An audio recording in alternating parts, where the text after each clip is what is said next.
Okay, so you go to menti.com and then you add in, they give you a box right away, 178-47385.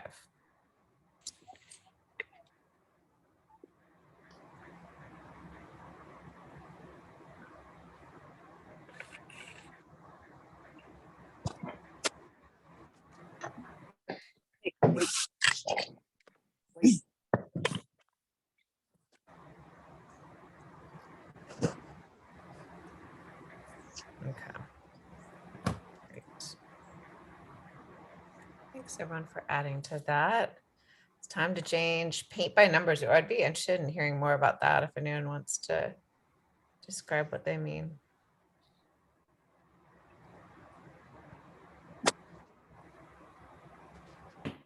Support looks different. I'd be interested in hearing about that too. Empathy, it's a biggie.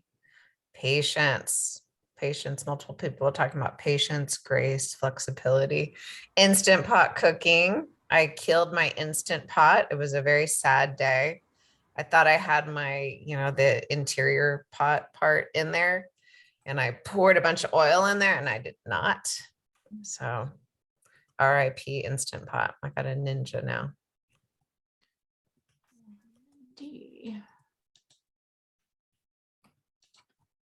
Finding the silver lining. Good. I know. It was sad. I mean, what a waste of like a big old thing. But yeah, I tried cooking with it and it was dangerous to say the least. Board games. Yes. Take personal breaks. It's time to change. Walking is key. Good. How to use Teams. I don't know. I'm guessing you mean Teams with a capital T, as in Microsoft Teams. But learning to use teams of people working together would also be important.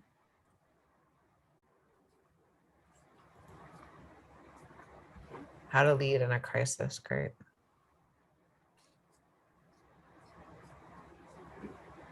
Yeah, that would be a good follow-up question, Kelsey. If anyone still wants to add something into the chat pod about your favorite board game during this time. We were playing Monopoly the other day. Well, the problem with Monopoly is you never finish it in a night, and then you got that stuff laying out for days and days, but it was very fun.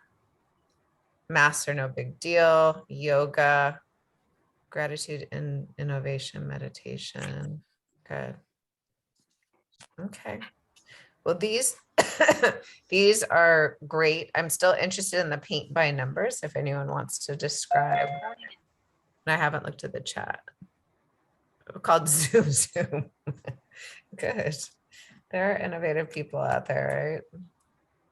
Nothing like making the word Zoom fun. Oh, paint by numbers. Okay. The person probably actually meant like a real paint by. Okay, got it. I thought they were talking about, it's kind of like a saying for something like, oh, it's so paint by numbers, but you mean like actual paint by numbers, which is also very good. Great. Okay, good. And weaving with a loom. Very cool.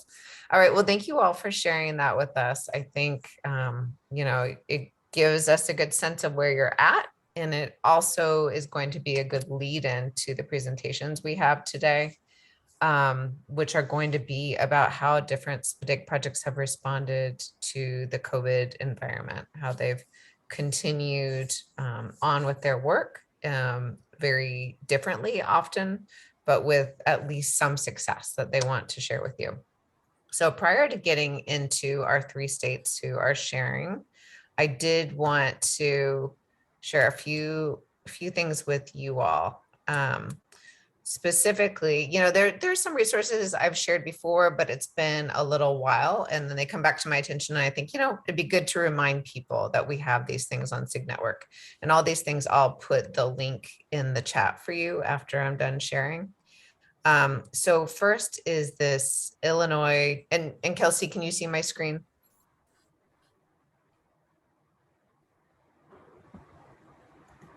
Can everyone see my screen? Good to go. Yeah. Yeah. Okay, Yes. great.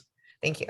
So this is the Illinois MTSS online module development rubric, which they shared with us a couple years back, but I think it's still helpful because what we're going to talk about today is going to be at least some online work, right? That's how you're presenting things synchronously, often asynchronously, to respond to the fact that teachers just aren't available. Maybe mentally, maybe physically, but they're not available in the way that they were once. And so how, you're creating modules, you're creating things online. And so this is a reminder that this resource exists. They also have a design checklist. And then this is a way of assessing a module to see if it meets the standards of professional development, professional learning. And these were created by Illinois, but based on some of the same things that I'm sure you base your professional development or professional learning on. So again, I will put that into the chat.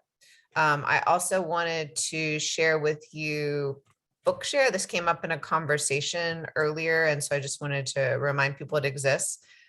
This is for children with sensory disabilities or with dyslexia. It could be specific learning disabilities in your state. So these are free resources for people who meet those disability criteria. It can be for schools, it can be for individuals. There's a video that describes it. I think the thing that's special about they have over 1 million ebooks, so that's special, but textbooks are a possibility. And so if you need, as you're thinking about universal design for learning, as you're thinking about how students access things, you're thinking about where they are right now with access, ebooks through Bookshare may be a good resource for you. And then I also I was trying to remember where I had this, but I was going to share, I'm gonna stop sharing for a second so I can see my whole screen. I was going to share the latest newsletter. Hopefully everyone's receiving that from Kelsey. She has started to create it using shorthand, which I think is pretty cool. And you all are going to have shorthand available to you. I found it very soon. It's already available to you, but Kelsey's been finding a place for it to live on a website. They're creating a web space for it. And so I believe, Kelsey, the classes that you're going to provide, the monthly little check-in workshops, those are going to be starting in January. Is that what you think? Correct. Yeah. Great. I just say little, not to be diminutive, but that it's a more interactive, that it's not a full training of Kelsey, but that she'll be working alongside you. But we do also have support from shorthand that you can use to get things up and running. All right, so let me share the latest. So this was our November newsletter. Again, this is in shorthand. So this is how it could look if you decided to use shorthand for your newsletter. So you can see at the top, are you interested in having a SPDIG mentor or mentee? So this goes for evaluators, coordinators, parent program folks, who, whatever your role is, we can find a mentee for you, or if you've been doing this for a little while, or we can find a mentor for you. You just contact SIG Network at uoregon.edu, and SIG Network is Kelsey, just in case that was a secret for you. So the SPDIG National Meeting, the recordings are now available. I just gave one example, developing turnkey MTSS infographics and resources for LDAs. That was Utah's presentation, I believe. Tons of great presentations and resources and slides. I just connected someone with a UDL checklist today that they needed from these recordings. I personally, just try to listen to a couple each day. And, I know time is tough. So sometimes I listen to it as opposed to watching it while I'm walking the dog. But I love hearing all the different presentations. They were so professionally and nicely done. And I love too that people did that introduction with the 4 H's. So that was nice to see and learn a little bit more about people. In terms of our evaluation of the conference, 94% of participants reported the conference met their needs. That's just a big overview that it went well. People loved the keynote. They liked the different sessions. There were some formats that we can work on, some because of technology issues, but generally people were quite happy.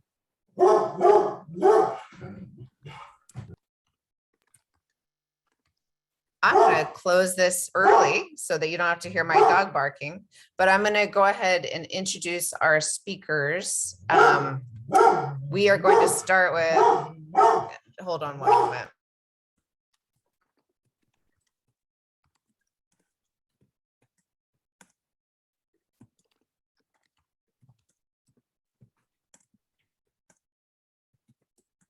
Sorry about that. So we are going to talk a little bit today, as I said, about providing professional development during COVID. And we're going to start with our Kentucky folks, and then we're going to move on to Michigan and then Pennsylvania.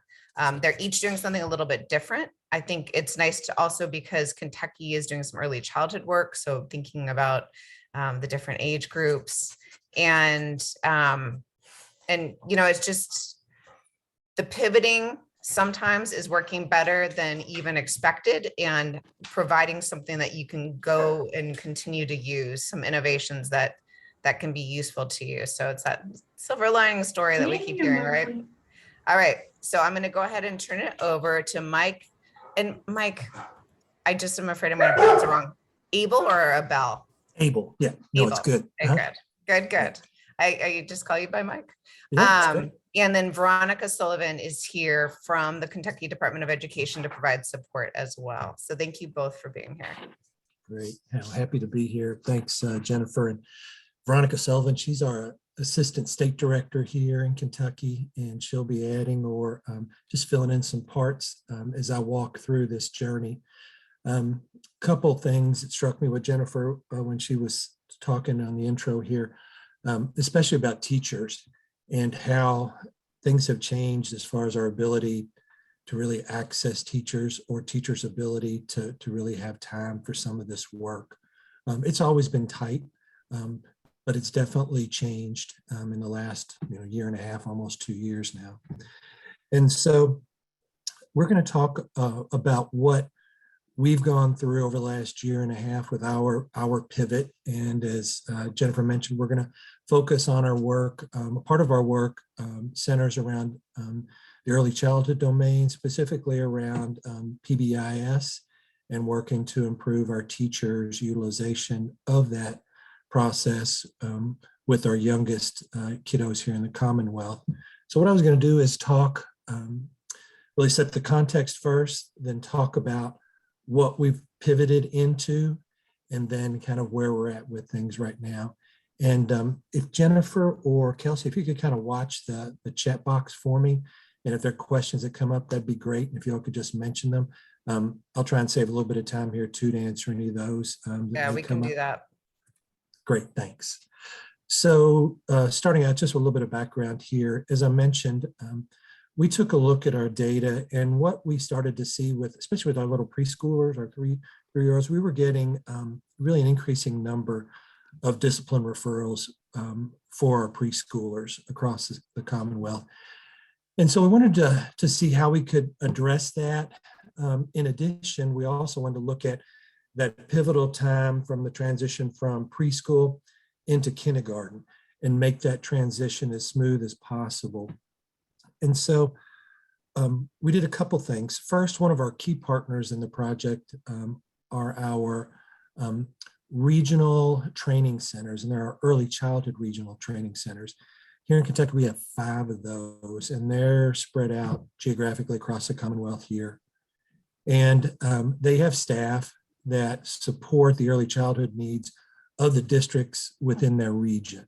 And so they were and still are a pivotal partner in our work. And we worked with them through this partnership, and they would go out in their districts. The plan was to identify teachers within their service areas that wanted to participate in our training around using the pyramid model. And in addition to working with our our early childhood centers, we also partnered with Lisa Fox. And again, this was probably 3 years ago, 2.5, 3 years ago, to support the staff that we have at our regional training centers. One, to boost their capacity up, but then also give us more horsepower as we tried to grow over the years. And so that partnership was getting off the ground. We were pleased with that. And then the pandemic hit. And that's when just everything just really blew up in a big way. And so, as we all know, things were locked down. We had originally hoped, this might be a few weeks, maybe a month or two, but then started to realize, this was much bigger than that. So, the challenges that we saw were the same things you all saw. Our schools were closed. Things had to move, into a virtual format. Even as things opened up this past school year, we still had restrictions on visiting, in our schools with our teachers. We still had, some online virtual going on in some of our districts. And so we had to take a real hard look and try to reassess how could we make a pivot that would really be meaningful. So we met with our leadership team. Veronica is on that team, as well as our state director, some of the key personnel, and really tried to look at where we were at currently and then where we were going. And that's just, quite honestly, that's just a normal best practice for any big project, even personally, taking a hard look. I try to do that once a year, every 2 years, with where I'm at with my work. And I try to do the same thing with the projects that I'm involved in.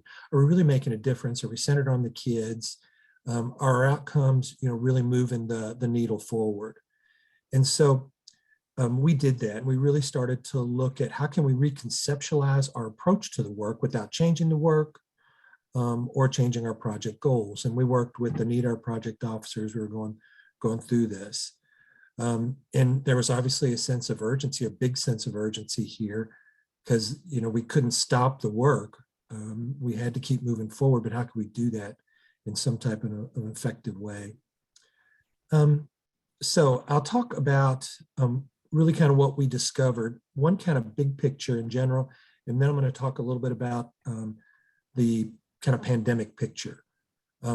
First, I want to talk a little bit about the big picture that we kind of discovered, and it was, I think, helpful to us regardless of the pandemic, and that goes back to just taking a hard look periodically at what we're doing. First of all, we've been having challenges with getting time with our teachers. That's always been a challenge. How do we find quality time during their instructional day that we could go in there and offer coaching, offer training, conduct observations, etc. This wasn't anything new here, but that was something that really came front and center, especially when the schools were closed and we couldn't use this, avenue that we've had before. We've always had challenges with our travel time, just, moving across our regions, making sure that, we could get people in the right place at the right time. And then when we did show up, sometimes we had teachers that were sick or something was going on in the classrooms. So that was always an ongoing challenge. Nothing new there. And then keeping skilled coaches. Having good people is always vital in our work, but we have transition. We've always had transition and turnover. So those were some big challenges that we were brought up again. And so how could we address that now, given this whole new environment that we're working in? So that was eye-opening to us. And then we went into the whole kind of pandemic picture. And I'm going to kind of overlay what we talked about with that in regards to the big picture challenges that's talked about. So, as I mentioned, schools were closed and we were forced to do things differently. Change is hard. But when you're forced to do it, there's no other option. And so that broke down some of those barriers to entry because we had to do some things differently. Next, we had more people than ever on virtual instruction, and that included teachers. So now more than ever, we really realized that we had a higher number of people who were skilled, maybe grudgingly so, but skilled in using these online virtual kind of learning environments, learning tools, training. They're more comfortable being in a system online. And so that opened up some opportunities. We had more systems in place than ever. Everybody knows that. I mean, Zoom is a common term nowadays. Teams is another common term, Microsoft Teams, WebEx, etc. So all in all, online learning has really become more part of our culture than ever before. And so that opened up a huge gateway for us as well. And we thought, okay, now's the time to make that pivot, given what we have in place. We weren't going to change our focus on early childhood and working with some of these challenging behaviors and working with our teachers. And so where did this really leave us kind of moving forward? So as I mentioned, we reached out with Lisa Fox, been working with her before the pandemic. And the pyramid model is a wonderful model for managing early childhood behaviors, working with teachers to train them on this process. But we couldn't do this face-to-face training with our coaches any longer, no less our teachers. And so she recommended that we reach out to Rob Corso. And Rob runs the Pyramid Model Consortium. And that's really, I could talk about Rob forever and his group. I will say, I just want to say this briefly. Rob has been fantastic to work with in his team. We've asked an awful lot to them, and they have been more than accommodating to us trying to make this work in this new virtual world. And so I can't say enough about Rob.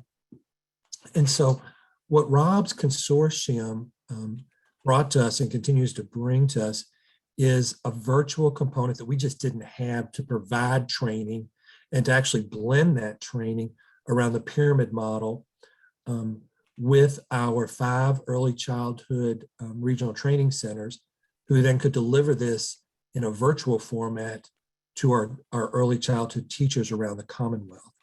So that's what I'm going to move into next and just talk about what we pivoted or how we pivoted to move from a focus on face-to-face training to a more reliance on a virtual model supported with a face-to-face component.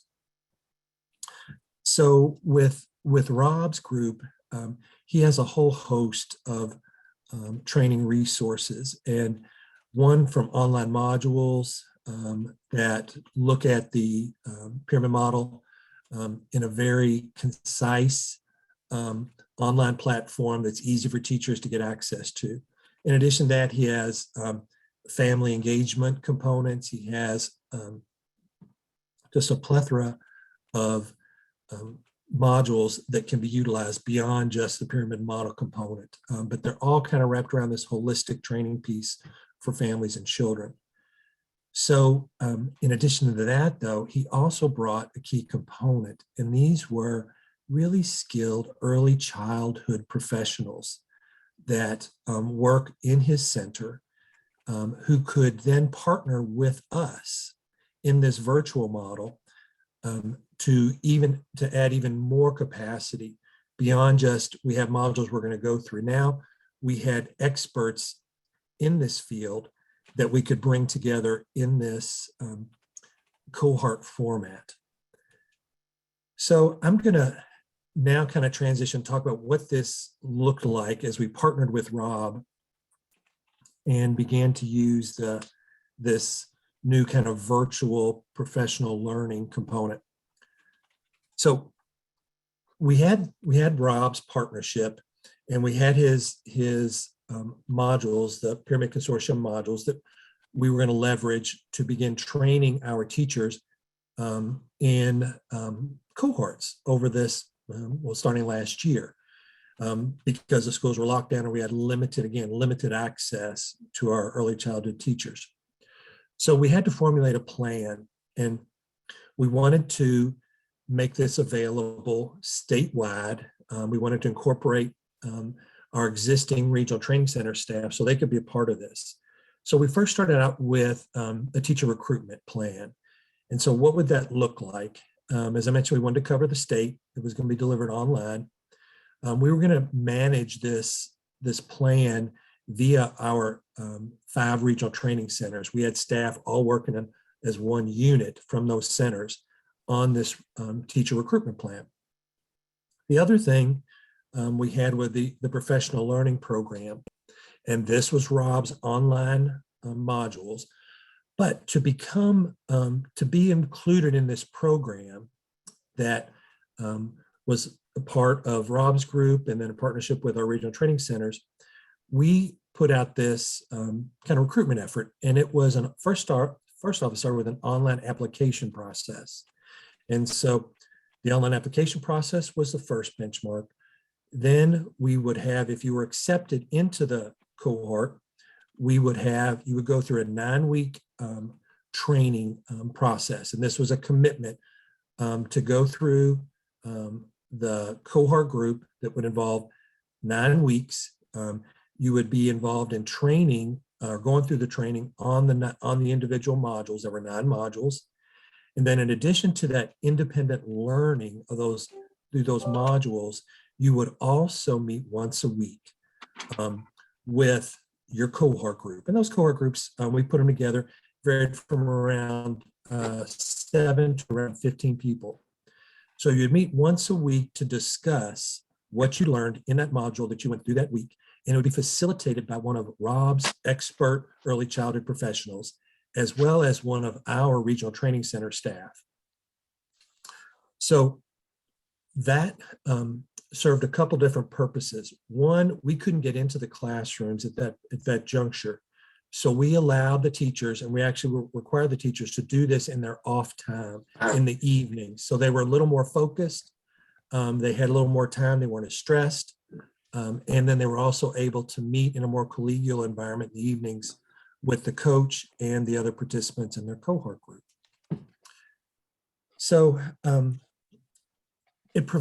those cohort meetings really provided a few kind of linchpins that we really felt were important.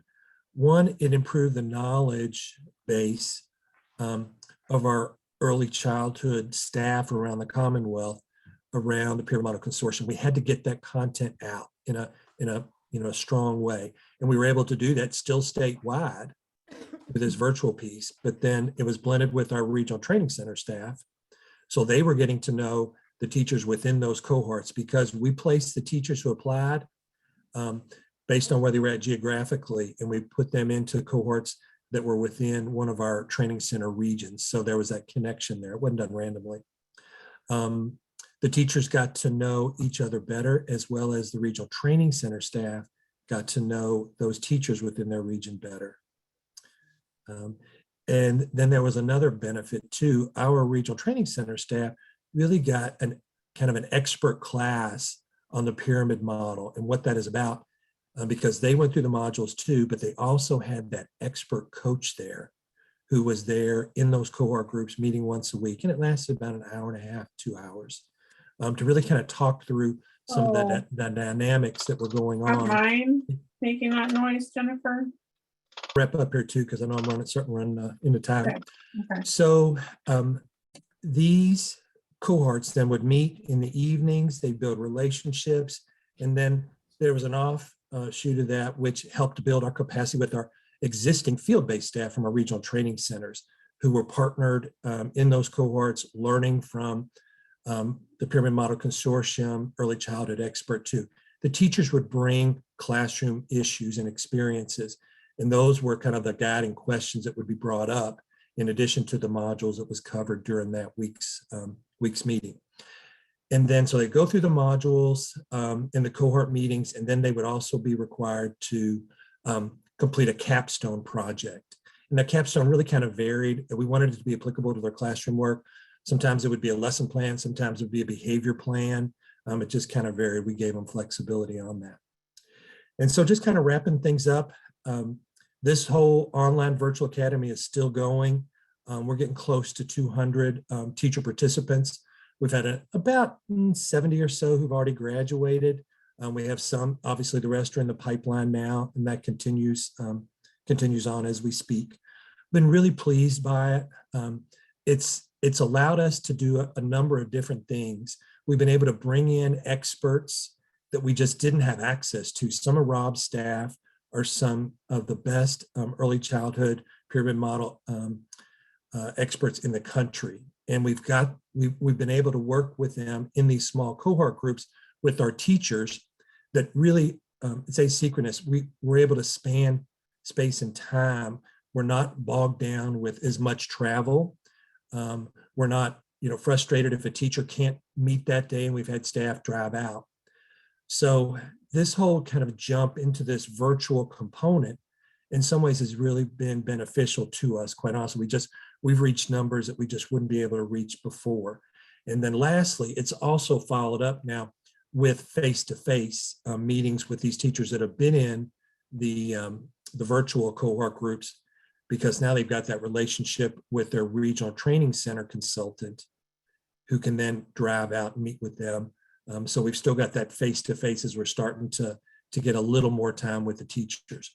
So with that, hope it's really helpful to you guys. Happy to take any questions, and I'm running along on time, but really appreciate everyone's attention.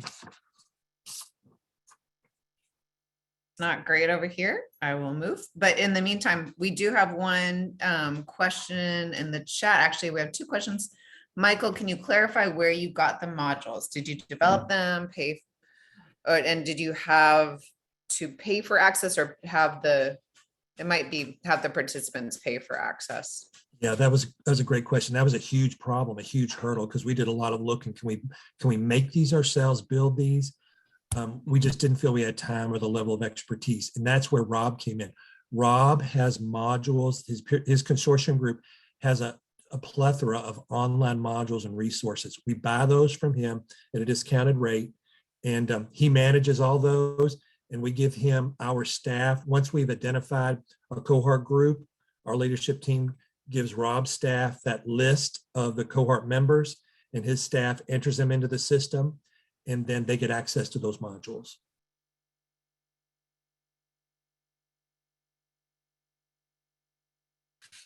Excellent. Thank you, Mike. And then the other question is, what was the time frame for the evening sessions, and was there any incentive to participate in the evenings? I was having this question too, so I knew it was probably coming up with others. No, it's a great question. Yes, we do have incentive. Teachers are paid a stipend, and it varies kind of based on district, but it typically is around $900 to $1,000 to participate. Mm-hmm. And the evening times, what we actually do is each cohort, the facilitator of that cohort discusses with those who are participating in the cohort what time is going to work best for them. We try to work around their, the children's mm-hmm. schedules, things like that. And we've had some participants that I just can't make this time, and we say that's mm-hmm. fine, and we move them to another cohort. So it varies from literally like right after school, like 5 or 6, to we've had some meet at 9 o'clock at night. Mm-hmm. Got it. And I heard a lot from what you said. I'm sure everyone else did too, but it was wonderful that you were making these strong connections between your regional offices and who they were serving. You were also building their skills in an area that is pretty important. So a lot of positive with that.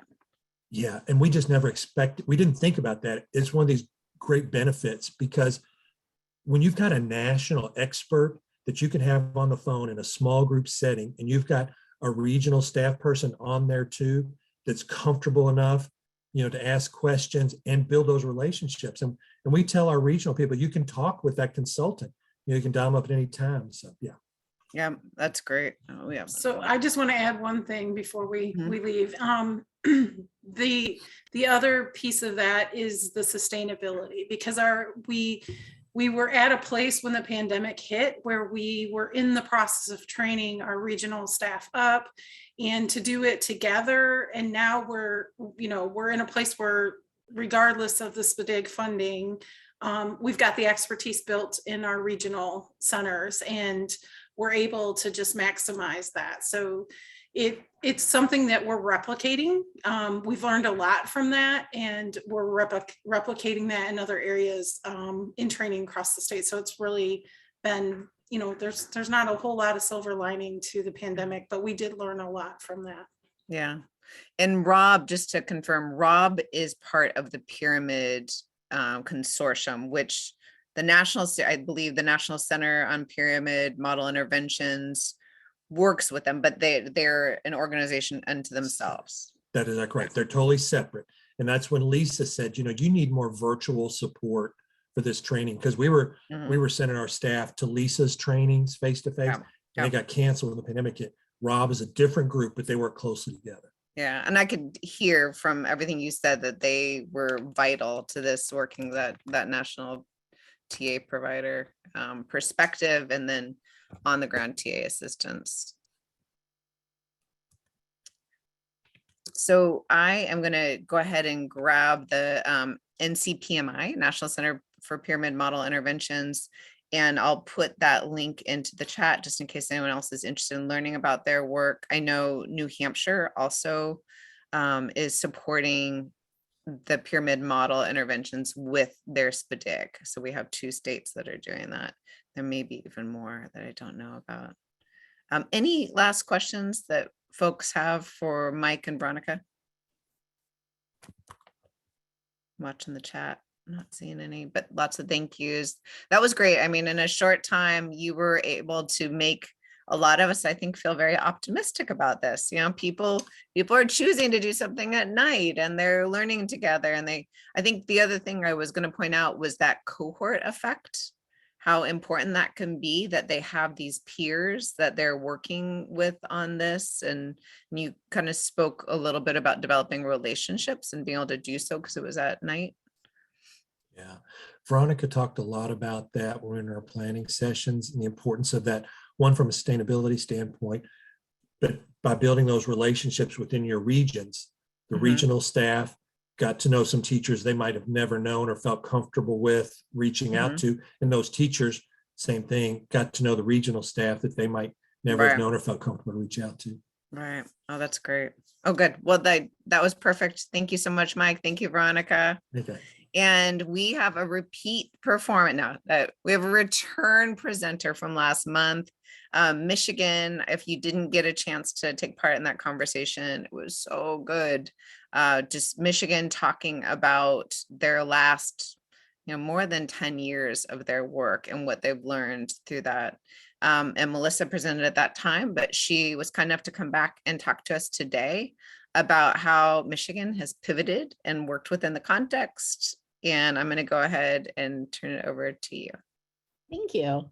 And thank you for sharing, Mike and Veronica. That was awesome to hear, especially as we're doing many of the same kind of dance with the pandemic. So the kind of the route I was thinking about taking with this was really thinking what were some of the shifts, not only in the professional learning, but the evaluating of our professional learning during the pandemic. So Steve Goodman, our director, started putting these slides together and then kind of passed the baton on to me and said, run with it. So just to kind of put a little bit of context to it for those who might not have been here last month, when we think about what we did during the pandemic to modify our work, there were kind of 2 main ways. We looked at how we are supporting educators and made some similar shifts to what others have done, switching to virtual. And in and of itself was a big pivot and an adjustment, adjusting what we offer in terms of shorter duration, in terms of our actual professional learning options, and then exploring and utilizing more flexibility and variations in the learning format. So what things are being done live, like on Zoom or other platforms, what things could be done on demand as formal courses or video snippets on YouTube. And then also just looking critically at what is within our content to meet the needs within the current context of the pandemic and just the world in general. So being really deliberate about thinking about how are we looking at both our academic and social, emotional, behavioral needs of our students and our staff, and really thinking about what does the shift need to look like, not only in what we deliver, but how do we support educators as they move to remote learning instruction and supports. Because at the same time we were making that shift in our professional learning, educators were pivoting on a dime to make that same kind of shift. So those were big supports. And then when we looked at that, 17, 18 months from the pandemic, what we were able to do explains why many of us were tired from the work, but also invigorated by it, in terms of the number of professional learning events that we were able to offer and where folks were coming from. Visits even to our website, how many users and how many different pages they're looking at, the work we did around our YouTube channel and adding videos. And then EduPaths is a online platform, that houses a learning management system of Canvas that we have access to in Michigan, that any Michigan educator can access for professional learning opportunities. And so we've been adding courses to that platform as well. The beauty of that being that they're able to earn their continuing education clock hours for some of those on-demand professional learning events. So that's kind of like a big picture of what we've done. But as my colleagues will tell you, I love our data. I love looking at our data and talking about our data. So we looked at our training events pre-pandemic, and we were, over 500 events in a school year. And so when we looked that 2019-2020 school year, by October, we had from July to October, 190 training events. So we were on this trajectory pre-pandemic. And then last year, in that first full school year of the pandemic, you can see the impact that it had in terms of the number of professional learning events that we were able to offer and that people were able to take advantage of during that same time period. And so a lot of these are those live synchronous events where we had people coming onto Zoom, teams or individuals participating in professional learning. And that just for a lot of our partners slowed down a lot. And the focus really was on strengthening and maintaining what they had already started to commit to implementing prior to pandemic, but not layering on anything a lot new. And so our overall number of events kind of flatlined out for us. And we weren't sure where things were going to be this year. And then when we look at this year, by the end of July or by the end of October this year, we had already had 173 events. And you can see that our cumulative continues to rise, is projected to rise this year, closer to overall totals that we were similar to where we were pre-pandemic, with still 98% of our trainings being online. So in one aspect, and looking at our professional learning and our pivot, we're seeing a kind of a recoup and back to pre-pandemic amounts of professional learning events that are happening within Michigan. And given everything that's going on in the world right now, and how tired and how taxing things have been for folks, it's nice to see that number has come back up. But we also last year, when things were a little at a different pace, pushed ourselves to think, how can we look at our professional learning and evaluate that in ways that we haven't before, and how do we build the systems to support that? So we started looking at how we categorize our professional learning. So not only how many are we having, but who are we targeting? And are we, is our professional learning both through what's offered through our SPDIG and our Universal and Targeted Technical Assistance, being the MTSS Technical Assistance Center for the state. We have additional funding sources that allow us to offer additional professional learning related to MTSS. And so we really wanted to take a look at what level or grade bands are we targeting, and are we seeing an equal distribution of who we're targeting, or do we need to do something different or better for certain groups so that we have more equitable access to professional learning, high quality professional learning across different grade bands. So we're able to now start to look at where that breakdown looks like. We also added in thinking about that educational cascade from the classroom all the way up to the Capitol. What level of the cascade are our professional learning events specifically targeting? And again, looking at that from the perspective of our big goal of moving outcomes for students. Are we offering more of our professional learning events closer to the student level, to the classroom? Where does that breakdown happen across that educational cascade? Because even up at the intermediate school district level, that's setting the stage for local regional capacity to support MTSS implementation. So where does that breakdown look at for us? And how do we make sure that we're kind of keeping a pulse on what that looks like in terms of our professional learning offerings? We also took a step back right before the pandemic. I remember having this conversation about almost 2 years ago now with Anna Harms, our evaluator, and saying, it would be great if we could take the map of Michigan and have it colored in based on who's participating in training events with us. So we can see what regions of the state are we reaching and where could we do better. And so our wonderful developer for our MyMTSS data system was able to create these kind of heat maps where the darker the blue is, the more participants we have. And this is outlined based on our intermediate school districts, which tend to fall along our county lines. And we can see where we're seeing more participants from different parts of our state, and some areas that are gray where we just don't have any participants. And this again is pre-pandemic. So you'll see little yellow dots on the screen, and those actually represent the location of the training events. So that also gave us an idea where we're pulling people from to come to events. And when we look at this set of data, while we see lots of blue on our map, we're only seeing about 50% of our intermediate school districts participating in our trainings. So while they're, and that's could be school staff, district staff from schools and districts, LEAs within each of those intermediate school district regions.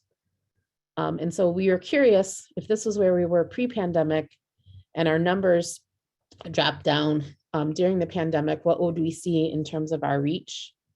And when we looked at that last year, we actually, while we had fewer events, we had a lot more people able to participate in those events and drawing from a lot more areas of the state, and a lot more darker blue, meaning there are more people participating.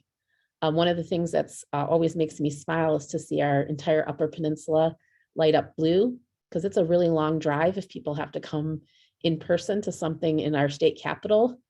But if we can connect remotely, we're still seeing increases, even though our overall number of events have decreased, increases in terms of our reach across the state, which was wonderful to see.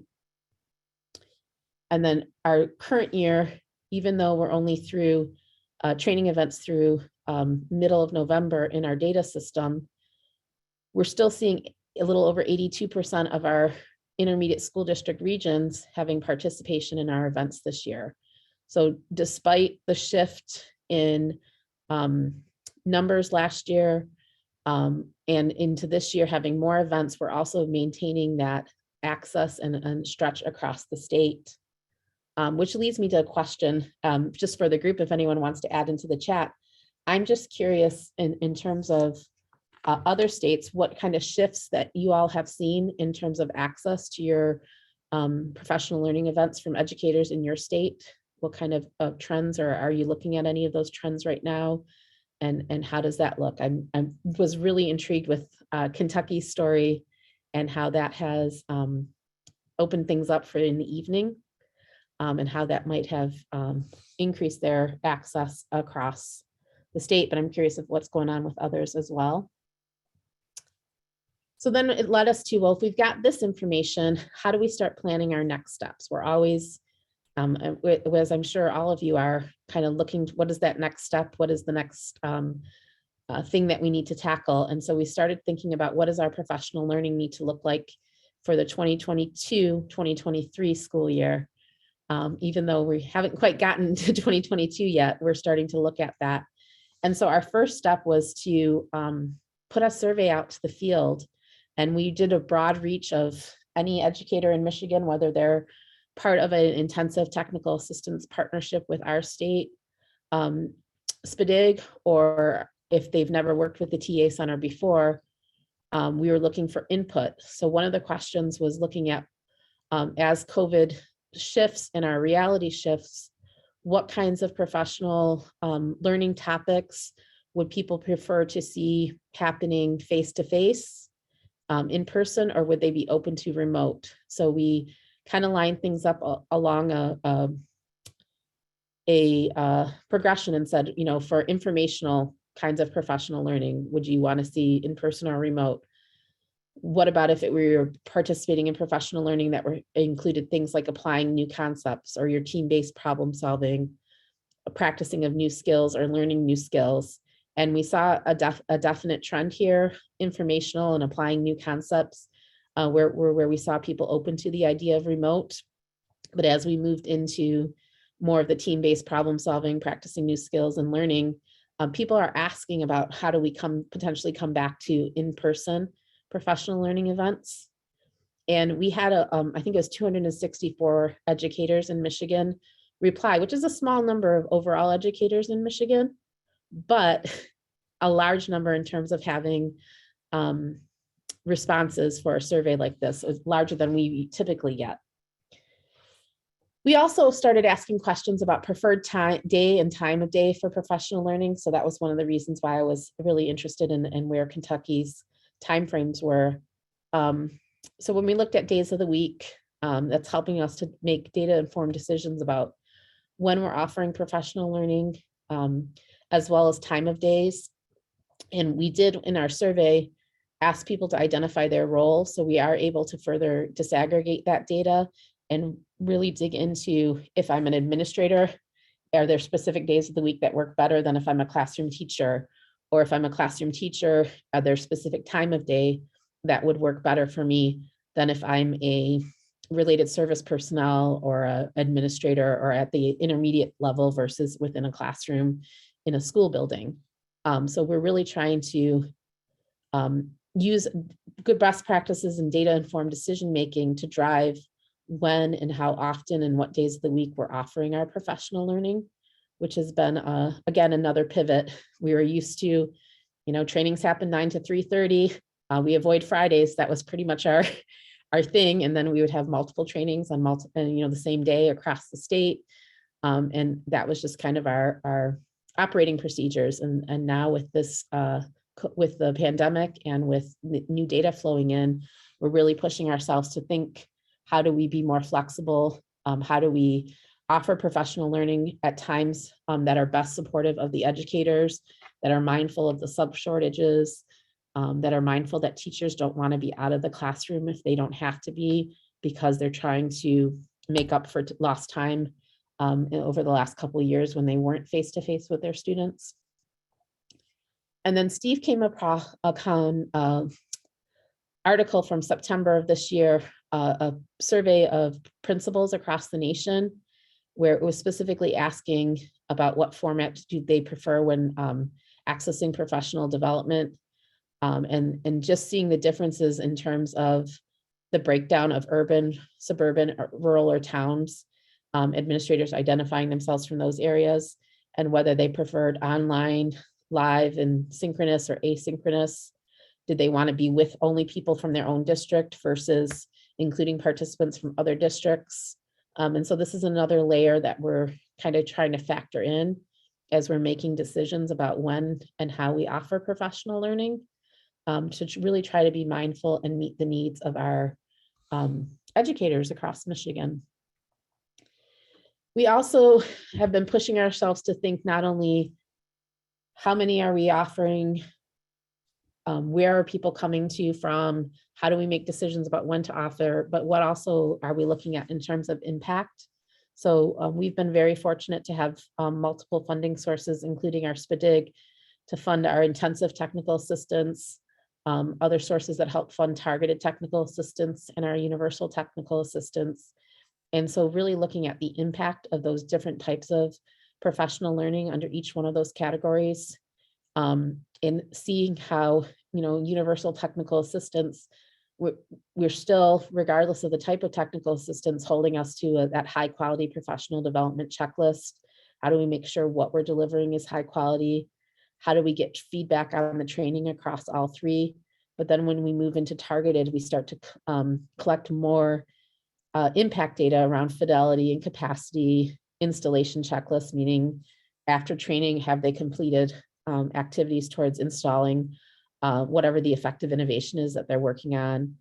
And then even going to the point of collecting data around a team's progress on their training activities.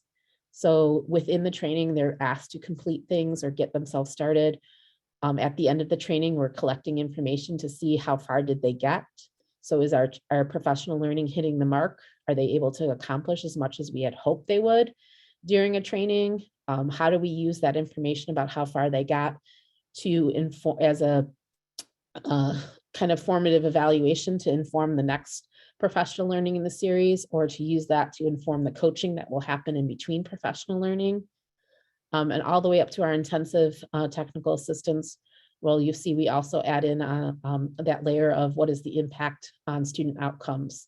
So trying to really be specific in our professional learning evaluation, but also differentiate based on the level of intensity of the technical assistance we're providing. So again, not a whole lot of silver linings in the pandemic, but did provide us with an opportunity to slow ourselves down enough to really push our thinking about how we might evaluate our professional learning in ways we just didn't have a chance to do before, and in ways that help us push ourselves to answer some questions that we've maybe always wondered, but didn't have the data to be able to do that. So I'm going to stop sharing and see if there are any questions or things that might be helpful from folks.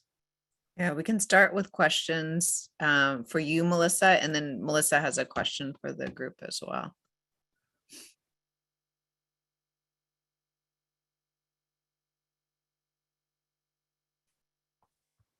Okay, well, people are thinking, I'm going to go ahead and post Thank you. Melissa's question.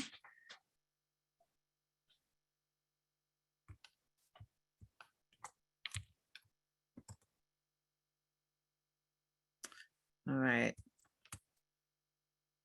So the question is, what indicators do you have that the changes due to the pandemic are working for your receivers of professional development or your stakeholders?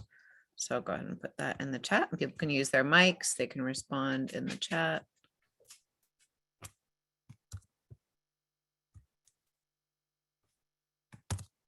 What indicators do you have that the changes due to the pandemic are working?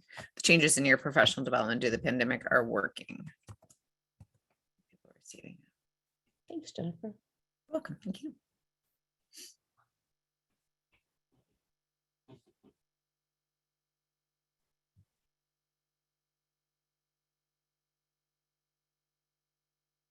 And I like, as people are thinking, Melissa, I like how, you know, you're right when you say these are the data you always wanted but hadn't gathered yet, and then the perfect data for now. So if we're having trouble getting our audience, which in lots of cases we are, how can we make it perfectly how they would like it to be? And certainly principals is one group of people that's always been tough for people to capture on a sustained basis. So thinking about where those principals are and how they might want to receive their information. Absolutely. I think one of the other things we've been trying to really be mindful of too is, you know, that whole idea of teacher retention and how do we make sure that our professional learning is tied to continuing education clock hours and other things that make it easier for people to stay committed in their profession. Yeah, that's a great thought. So, so there was a comment from Corrine. I just lost.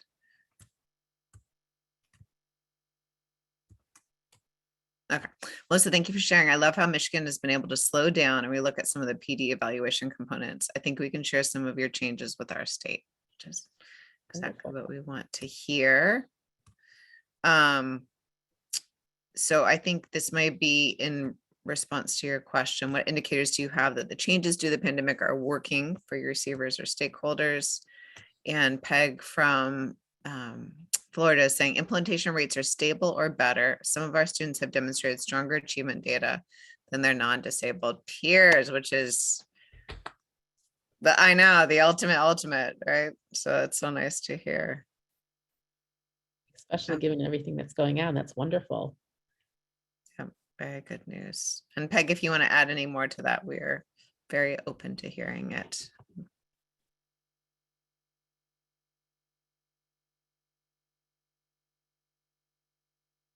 So All right. I Okay. feel like I learned a lot about, because I was not a fan of online PD. Mhm.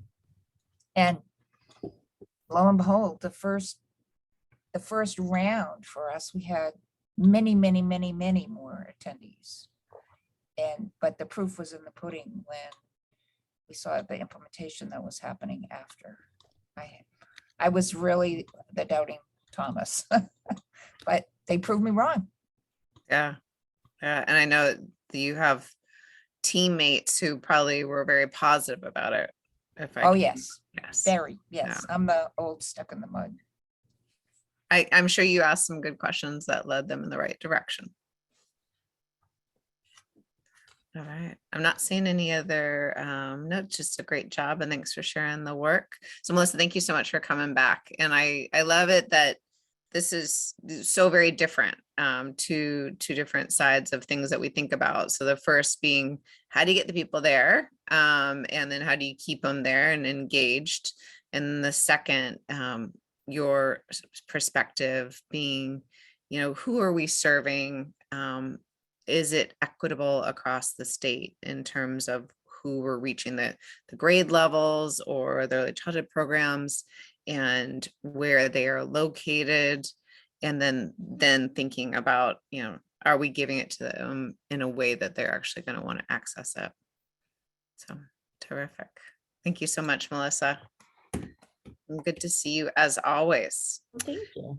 Yeah, and so now we have the Pennsylvania group. So I'm going to go ahead and post their question to begin with, since we're thinking about questions right now. And I think it's a great one. And it's, how is your team fostering trust and empathy during virtual trainings and coaching? How is this similar or different from in-person trainings and coachings? Please share your thoughts and experiences, because we're all learning from each other here. I'm going to post that in the chat. How is your team fostering trust and empathy during virtual trainings, coaching? How is this similar or different from in-person trainings, coaching? Please share your thoughts and experiences. So as you all are thinking about that, I'm just going to introduce our team, and actually I'll really have you introduce yourselves, but quickly say why I invited you to speak today. And that is because I was listening to a recording of your presentation, the Pennsylvania team's presentation from the OSEP Project Directors and Leadership Conference. And just like I was talking about our SPDIG national meeting, I also am catching up on all the sessions I wasn't able to be on for project directors, which was a while ago, July. And got to listen to this team talk about the lessons learned during the pandemic. And I thought, just in case some of you didn't see them the first time around, it would be great for them to present much of that information today. And they kindly were willing to come and speak with us. So we've got Jackie, Tracy, and Laura from Pennsylvania, great collaborators and partners. And thank you all so much for being willing to share. Thank you so much for having us, Jennifer. We're really excited to be here with everyone today to share some of the lessons that we've learned throughout this pandemic on sustaining professional learning. Feel free to start answering that question on the side. However, we're going to circle back to it. So we'll kind of leave it there. And so feel free to start adding to the chat, and we're going to come to it in just a little bit. As Jennifer said, my name is Laura Bray, and I'm the Pennsylvania SPDIG director. And my colleagues today, Jackie Lister and I, who are the statewide leads, will be discussing about the lessons that we've learned during the pandemic. So before we jump into our lessons learned, I wanted to start by providing, Jackie's going to actually start by doing a quick little thing, an activity with everyone. Yeah, so we've been together now for a little bit of time, and we're wondering how you feeling.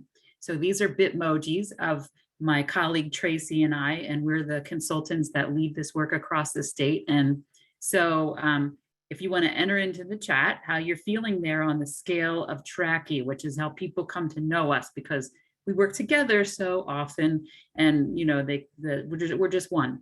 So are you somewhere around the 1 with Team Awesome and no pressure and dancing with the maracas, or are you finding yourself more around a 4 or a 5 or a 6, kind of the in between, or are you a 7 or an 8 or a 9 and you need a hug or you need a little help, you're drowning? So it gives us an idea of how you're feeling. I'm going to take a look. I see some 4s coming up, lots of 4s and 3s. So good, dance with us, we're glad. But there are a couple 7s and 8s in there. We started doing something like this at the beginning of our statewide meetings, as we were bringing together our consultants who are rolling this work out to teams across the state. We knew that we had to find a way to continue to let them know we cared about how they were and where they were. And we would address that as we were moving along, so that if we found people feeling more in the 7s and 8s, then we would, do something to try to bring that up during that meeting. But we make sure we took a break, maybe something like that. Yeah. Yeah, and we would celebrate those who were feeling around the 1s, 2s, and 3s. So we did have, all kinds of opening activities that we did with them. So we just want to share that with you, and it gives us a better idea of where we are with you today. To the next slide, Trace. So before we kind of jump into the lessons learned, I just wanted to give you a brief background on our SPDIG, which is Middle School Success, the Path to Graduation. The purpose of our SPDIG is to address the academic, social, and behavioral needs of middle school students receiving emotional and behavioral services, and to ensure all Pennsylvania students graduate from high school, college, and career ready. So our project is based upon research that has shown that early indicators of dropout can be identified in middle school years through the ABCs, or rather attendance, behavior, and classroom performance. Once a school joins our P2G project, they're provided with ongoing professional learning on how to implement an early warning system, how to interpret data to identify students at risk using the ABC data, develop action plans, and then implement individual and systematic research-based interventions such as SIM, Check and Connect, and transition discoveries. Well, and then COVID happened. We have this shared common experience. We've been talking about it all afternoon, so there's no need to go into detail. In fact, probably the less said, the better about that, right? But as all of you have already said, that we found ourselves in that unique situation that we had to turn and think about, what do folks need really? And some of that might not have been what we had planned for them, right? It might not be that professional development that we had all set up and ready to go at this lovely location. So we had to turn around and think about that a little bit differently, and knew that everything that wasn't virtual had to become virtual. Now we're thinking, as we move forward, there's some things that are happening that might be able to be hybrid, might be able to be little bit of each, giving people the choice of where they want to go, because COVID isn't over, right? We continue to experience the impact of those changes, but we realized that we really had to demonstrate empathy and grace, not only to our teams who are implementing at the local level, but to all of our implementers who were supporting this work across our state. We realized that that was huge for us, that we had to listen. As the previous presenters had said, we really had to listen in on what it was that they needed. So we continue to look at that as COVID continues to impact the work we do. So given that, unfortunately, we remain in the midst of this global pandemic, going back to the question that Jennifer posed at the beginning of the session, is we wanted to get your thoughts and for you to share your experiences about these questions around fostering trust and empathy during virtual trainings and coaching, and how that is similar or different from in-person training and coaching. This is something that our management team has been grappling with throughout the pandemic. as we believe trust and empathy are two critical ingredients for sustaining professional learning that can often be overlooked. So please feel free to continue to share your thoughts and experiences in the chat. And if you'd also like to come off the mic and share something, that would be great as well. I'm noticing that there is, someone did participate in the chat talking about taking a step back and helping schools recommit to why did they first want to become a part of this work and why did they first want to partner with the work. So that's great. Love that.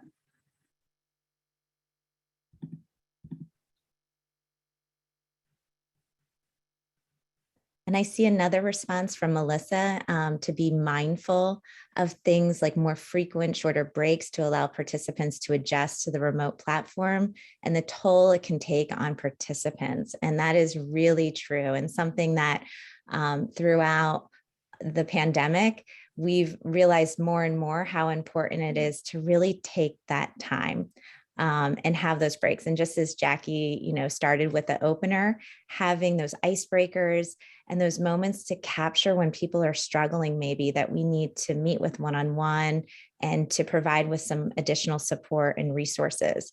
So Corinne, when you were number 8, we would get that information and be able to kind of maybe check in with you later, and to also just gauge maybe if there was something that we could do as a team to support you in your work, but also just in your personal life, because right now people are going through so many different things, and being aware of that and supporting one another. Jennifer also responded with asking others to respond. Oops, it just disappeared off my screen. Asking others to respond to a question that touches on their personal experience when they first enter the Zoom room. And that's a great point, because it's kind of like, talking about the elephant that's in the room, especially the first few months, all the trauma that people were dealing with, and trying to support their staff, as well as students, and all that goes along with that. Definitely, just taking that moment and acknowledging that, they're not alone became very important. And we still continue, which is kind of, I guess, maybe how the scale of Tracky was born, out of that need as well. So really good point. Right. And Peg, you summarized it perfectly, is making that connection with that we're humans before we're diving into the content. And I think, that is so true.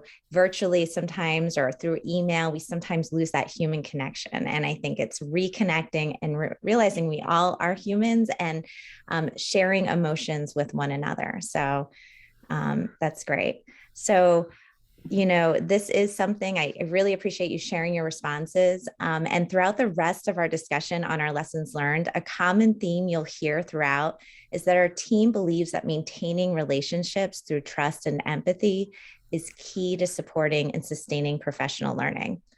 We found that fostering healthy relationships and interactions between people is essential, especially during the pandemic. In this time of great uncertainty and virtual engagement, it's crucial to continue to put people first. And sometimes, as kind of mentioned earlier, it gets lost in the rush of meeting goals and targets, getting into the curriculum. But without the strong and healthy relationships, work and learning are hindered. So with virtual learning, we found it's vital to make time to connect one-on-one, check in with colleagues, and create safe spaces for people to be real and feel comfortable sharing where they're at.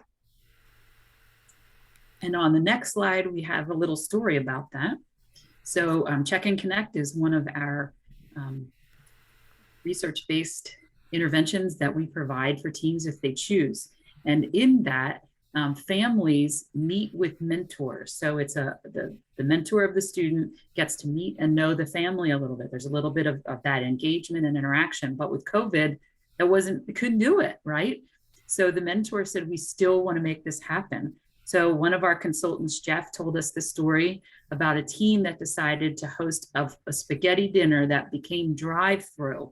So they made spaghetti dinners for everybody, packed it all up, and then families drove in to get their spaghetti dinner while the mentor talked to them outside the car. And that created beginning relationship with families. So they were very creative in what they did, what they decided to do, but it was something that worked, and they continued then those relationships beyond the drive-through spaghetti dinner. So throughout the pandemic, we've also, as state level educational consultants, kind of supporting everybody, right? Everybody. We were charged with assisting our school teams in, all kinds of work. But one was definitely in assisting them in building strong relationships with students. A key piece of that, getting students to attend virtually, is that relationship and that rapport that we found that folks in the schools had with their students. And so touching upon that was really key. And also helping again to build that trust when we know that students were dealing with, and schools were, grappling with issues around bullying related to race and ethnicity, the issues with sexual orientation, gender identity or expression. We all remember what, last June 2020 looked like. And so we, like many states, devised and created at the state level some supports around equity. And our school communities were seeking clarity around the purpose and the intention and development of really what equity and inclusion and belonging look like in their own educational environments, their own schools. Our Department of Ed was able to create a few resources, one which is listed on the slide for you, which is referred to as the Equitable Practices Hub. And it's designed to establish a collection of resources that our school communities could use to promote intentional equity. And these resources have been handpicked and reviewed, and they represent best practices and guidance from all the components of those parts. They're organized into 6 pillars, as you can see, which then can be applied across different spheres or environments, also listed on this slide. We've been able to rely on this resource as another way to assist our teams as they're cultivating these relationships through a strength-based lens that recognizes and values the cultural assets that all of our students bring to the classroom. So it really gave us a place to begin and support our team members in these conversations. And so we were meeting at least monthly, if not more so. And this was definitely a resource that we introduced and reintroduced and supported folks' development and understanding of. And I think we actually have a link to share with you later on our Padlet, so you'll be able to access it if you have an interest in doing so. This And I one's in the also chat. Yeah, I shared it. Chat too? Awesome. Okay. Another key lesson that our team has learned through the last year and a half is the importance in the use of our own statewide system as not just a network of providing professional development and coaching, technical assistance, but really as support when support is needed. And we too, just like Kentucky and other states had mentioned today, are lucky enough to have a pretty strong statewide system in place. So we relied on that heavily. In Pennsylvania, for those of you who don't know, we have what's referred to as PATN, or the Pennsylvania Training and Technical Assistance Network, which is basically the professional development and technical assistance arm of the Pennsylvania Bureau of Special Education. And PATN is organized into 3 regionally located offices, which then is further organized regionally into 29 intermediate unit sites across our state, which allows for closer support and communication with all of our school districts and charter schools. So obviously we relied on that system quite heavily. We're also lucky at PATN to have a network of highly experienced and accomplished professional educational consultants that were able to step right in and assist with coaching and support schools, which allowed us to continue the work of our P2G grant throughout the pandemic. We didn't really take a misstep, and we didn't stop for very long till we were able to move forward within this system. Most of our consultants at PATN and our intermediate units as well are quite experienced with the use of technology and other virtual applications that inevitably benefited our school districts who didn't really have much experience, as well as our charter schools as well. These consultants were rallied by the Bureau of Special Education, and we were told to go on out and ensure that we are another avenue of support and to communicate across those LEAs, all those school districts and charters, that we were there to assist them. And so the intermediate units did that, and certainly Patton did that. And as you can imagine, this kind of support through the chaos of the pandemic over the last year and a half has really resulted in the development of trusting relationships, professional trusting relationships that made all the difference for us in the end in terms of the work of our grant, our P2G teams, as we supported them to continue throughout the pandemic. In addition, on the right-hand side of your slide, we had our statewide family network, which is titled the Families to the Max, or F to Max.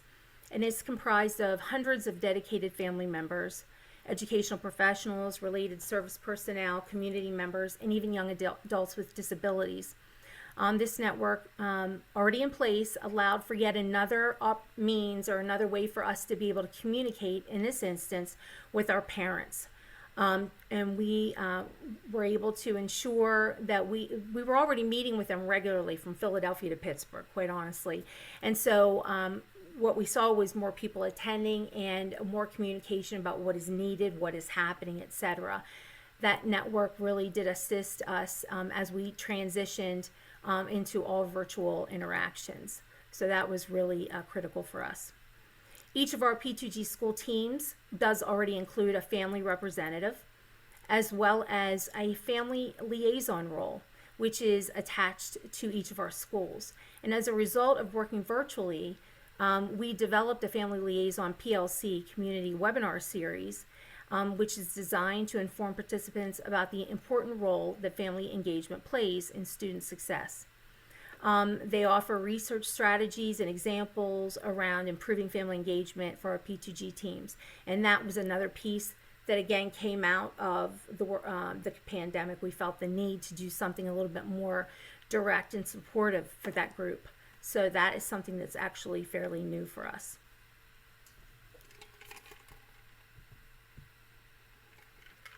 So you all have talked all about these things already, you know, these tools, so we didn't need to go into them, and you were using them in a lot of the same ways we were. And we're excited, you know, to say that we continue to find creative ways to use them. In fact, our resources for you that we're going to share are on a Padlet. But as our teams were meeting, we recognized that it was such a tremendous stretch for them, even though we were using these virtual environments and all these tools at our hands. But what we did find that these communities, our administrators, our coaching, and our institutes of higher education communities that work along with us, that they were responding to this in ways that we didn't expect.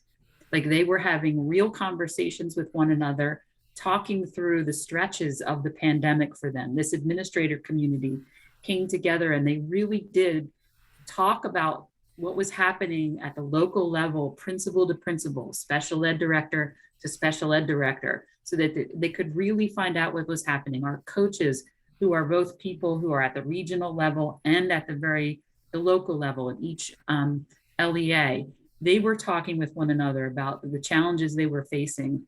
And so, you know, these virtual environments supported some very real communication across those lines for people. And we continue to see that happen.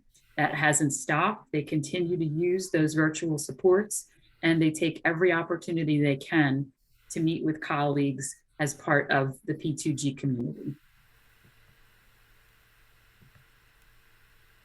One example of how, you know, nice surprise thing that happened, something that happened for us was one of our interventions is called Transition Discoveries. We'll put the link in there for you, but it is also on our Padlet.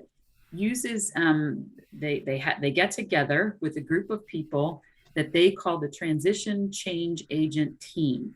So these are all people from the LEA, but people from the community as well, who are thinking about how they can construct a secondary transition process that better supports the students who are engaged there. So they go through a discovering, a dreaming, and a delivering phase. And it's based on this research-based approach called appreciative inquiry. And as part of that, when we first started it, we were all in a room with all the poster papers everywhere and lots of sticky notes and yarn going from thing to thing. That's how we were doing it originally. Well, we had to stop that. And look what was created as a result of that on Padlet by Matthew Flanagan. He's the Transition Discovery senior researcher, soon to be a patent employee on Monday. He starts with us, but they used this process and everybody liked it better. So now whether they meet in person or whether they're meeting virtually, they're still using this Padlet process. So we found that with other things too, that even though we had to do it with COVID, that this is something that we'll continue to use, that it made it better for people who couldn't come, that there might have been community members who could have never been participated in something like this, but now they can. Once again, we did have a virtual statewide data collection system in place for the purposes of gathering, at the state level, all of our P2G data from the schools that we were working with. And as a requirement of the grants, school teams were already implementing an early warning system. That was one of the early kind of requirements in taking part in P2G. So the system itself could function virtually because it allowed for them to upload their data, which in a web-based format. But many of our teams really did struggle with actually collecting data, such as what does attendance data look like? As of March 2020, what does that attendance data look like? They had no idea how to define attendance, how to gather it in a new virtual world. They also had difficulty with, collecting grades that first marking period that we were sitting in the pandemic for students, and behavior data, depending on the school you were in, really did look completely different. So our consultants really did rally, and they worked with their school teams to provide all kinds of support. Flexibility with data collection was something that was key. So all of our timelines went out the window slightly. We had to be flexible with what we expected of them because they were just kind of trying to get through the day and find kids and support kids. One example is, rather than, and this is kind of a simple one for us, rather than looking at both fourth quarter grades as well as those end of the year grades, we said, how about we just make sure that we're uploading end of the year grades for the purposes of us. We can work within the confines of that end of the year grade. Some of our consultants also kindly shared the load of some of the manual work that had to be done by assisting their teams to enter that ABC early warning system data into our web-based system, and kind of taking that heavy load off of all of our school teams, which was I think they considered quite helpful. And because so many of our teams were met with challenges around, again, that, attendance data, figuring out that piece and the behavior, we were able to also rely on some of our previously mentioned communities that we have in place, our coaching communities, working with our administrators, etc. And all of those opportunities, we allowed a time frame to facilitate meeting opportunities across teams. So if we had one team that was doing something well, we asked them to step up and share with everybody else. Or maybe one of our teams reached out asking for help around one certain area, and we could partner them with somebody else that we knew was doing it and doing it well, to ensure that they were able to speak directly with one another. And a lot of those meetings ended up resulting in the development of very creative solutions through the pandemic. We certainly did have gaps, but we certainly did lessen the amount of gaps we thought we were going to end up having through the support we were able to provide. Our system provides a wide variety of what we refer to as just-in-time supports, which went way beyond the grant. We walked a tightrope to find a balance with what our LEAs were dealing with as a result of COVID and the commitments that were in the grant. Every LEA implemented differently, different attendance policies, grading policies, etc. But as highlighted throughout the presentation, we did prioritize and made sure that folks knew we valued our relationship above all else at the local level and the regional level with our intermediate unit folks. And each team, in terms of their needs, had very unique needs and had very needed differentiated support. We understood this even more so during COVID, and will continue to keep those supports in place. The local context will change a little bit when we do eventually return to normal. but we will of course remain engaged. And as they follow their data, it may suggest certain needs such as an increase in support around behavior or mental health challenges and attendance. Middle school students are already at a high risk for developing challenges in this area, as we know through research. But if there is a silver lining for us in the pandemic, and the need to provide coaching and technical assistance virtually, it has been the opportunity to be able to engage with not just one, but maybe 2, 3, or even 4 of our school teams in one single day. So Jackie and I could actually engage with a team up in, above Philadelphia somewhere and still work with somebody closer to Erie within that same day. So we do see this as a true positive in supporting the work of the grant and developing those relationships that we have with our teams, which inevitably resulted in the continued success of P2G for our middle school students. So I think it's already been put in the chat, but here it is again.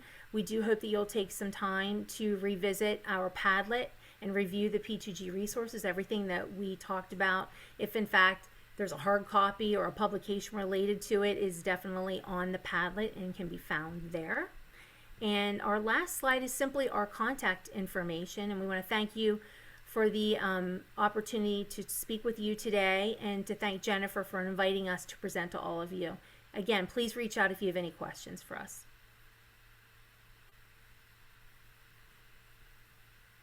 Thank you maybe so some- much, Tracy, Jackie, Laura. Thank you so much for sharing this with us. We are at time, but luckily we got our question in to begin with, and we appreciate that you shared your resources with us. This is certainly, I've always appreciated a number of things about your project. One, Families to the Max is just so cool.